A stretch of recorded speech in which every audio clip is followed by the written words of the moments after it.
Sieste terminée pour Benjamin. Épuisé physiquement, le jeune aventurier de Koh Lanta, le feu sacré a pris la décision d'abandonner définitivement le jeu de TF1. Il s'en est expliqué auprès de Télé Loisirs. Blessé la semaine dernière après avoir fait de la plongée, Benjamin avait dû passer par l'étape infirmerie. Bonne nouvelle, le jeune Marseillais était toutefois de retour dans sa tribu ce mardi 21 mars dans Koh Lanta, le feu sacré.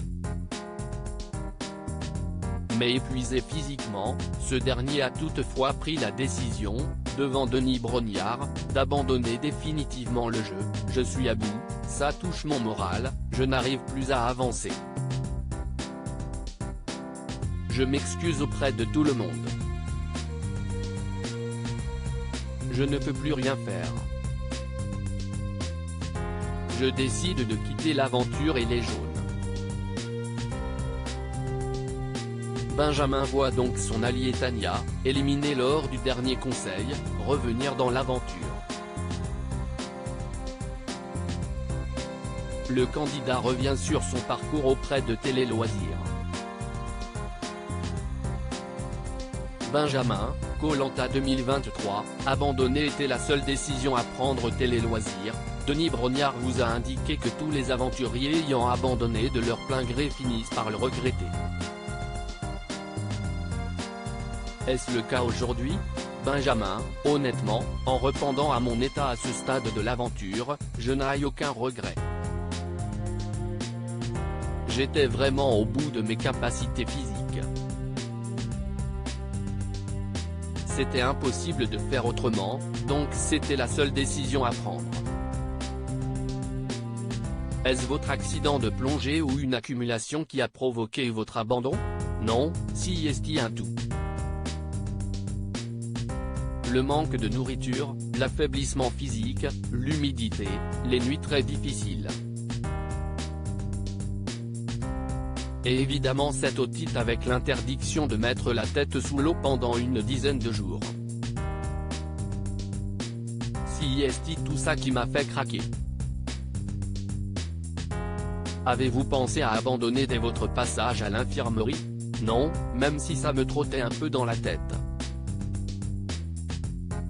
L'abandon était quand même, à ce stade, la dernière des options.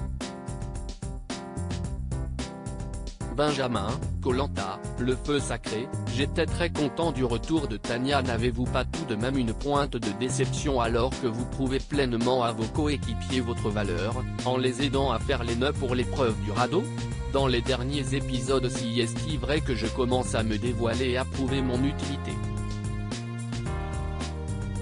Mais non, j'étais épuisé physiquement.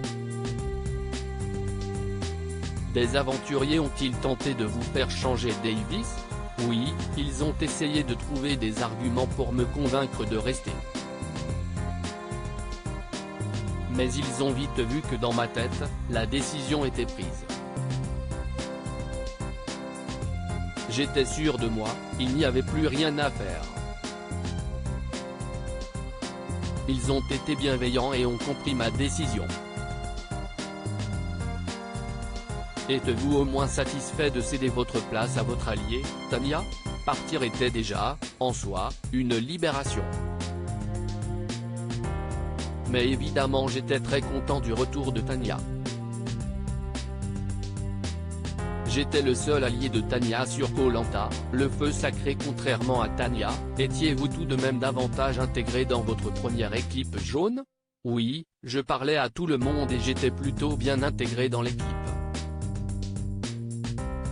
Contrairement à Tania qui, elle, parlait à peu de monde dans la tribu. Je passais le plus clair de mon temps avec elle. J'étais un peu son seul allié. Que pensiez-vous de votre nouvelle équipe? Là encore je m'entendais bien avec tout le monde mais je me sentais plus à l'aise niveau stratégie. Avec cette recomposition, les anciens jaunes étaient en supériorité numérique donc j'étais assuré d'aller à la réunification. Lors de cet épisode, vous faites face à un déluge tropical. Comment avez-vous géré toute cette pluie? Sincèrement, je n'ai jamais eu aussi froid de ma vie. Vous grelottez et vous n'avez rien pour vous réchauffer. Ni serviette, ni couverture. Il n'y a aucun moyen à part se serrer les uns contre les autres. Je n'avais jamais vécu ça de ma vie. Mes cheveux longs étaient un handicap sur Koh Lanta. Avec le recul, que changeriez-vous de votre aventure? Honnêtement, rien.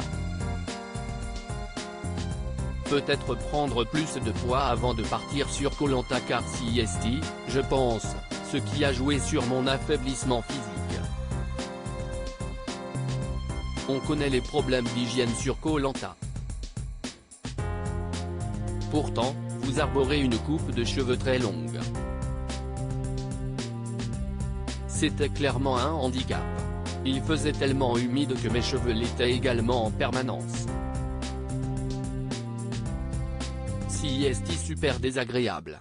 C'était une hantise sur place. Avec les cheveux courts j'aurais été meilleur. Rire, à lire aussi. Je ne vais pas dévoiler sa vie, agacé, Tania, Koh Lanta 2023, dément les rumeurs de rapprochement avec Benjamin.